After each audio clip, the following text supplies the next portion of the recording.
Om Swastiastu.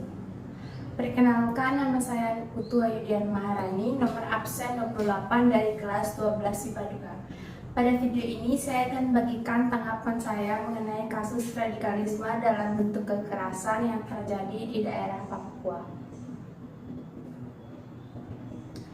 Radikalisme adalah suatu paham yang menghendaki adanya perubahan, pergantian, ataupun penjebolan terhadap suatu sistem masyarakat sampai dengan ke akarnya. Hal ini tidak dibenarkan di dunia ini, sama halnya dengan terorisme. Adapun faktor-faktor yang mempengaruhi radikalisme, yaitu yang pertama adalah faktor politik. Seseorang yang merasa bahwa pemerintahan negara hanya berpusat pada suatu tempat ataupun segelintir orang saja akan mendorong dirinya untuk melakukan tindakan radikalisme. Yang kedua adalah faktor psikologis. Seseorang yang memiliki rasa benci dan rasa dendam akan terdorong untuk melakukan gerakan radikalisme.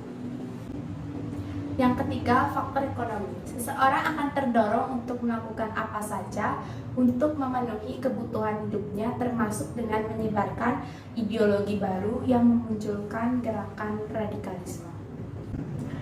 Yang keempat, faktor pendidikan.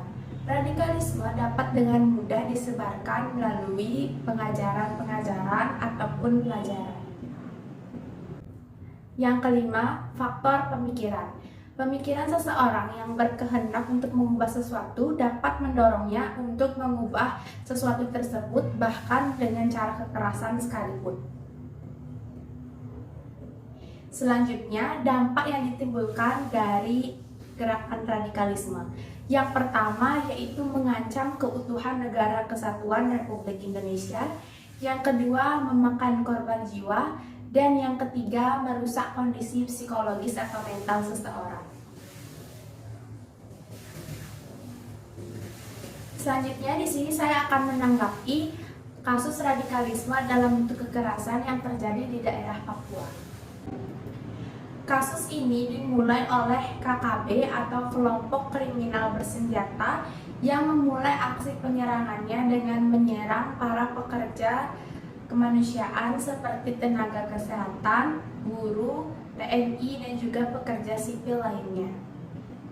Menurut pendapat dan analisis saya, KKB ini dapat dikategorikan sebagai terorisme menurut Undang-Undang Nomor 5 Tahun 2018. Hal ini dikarenakan KKB telah menyerang warga sipil, merusak objek vital umum, dan juga menciptakan rasa cemas atau kekhawatiran di masyarakat. Tindakan yang dilakukan oleh KKB ini akan sangat mengancam persatuan dan kesatuan negara Republik Indonesia. Oleh karena itu, pemerintah dan aparat penegak hukum setempat hendaknya terus berusaha untuk menangkap para pelaku yang terlibat dalam KKB ini dan meningkatkan kualitas pertahanan dan keamanan sehingga tercipta rasa aman di masyarakat. Selanjutnya adalah upaya-upaya untuk mencegah terjadinya radikalisme. Yang pertama adalah meningkatkan kesadaran diri dalam berbangsa dan bernegara. Yang kedua, meningkatkan rasa nasionalisme.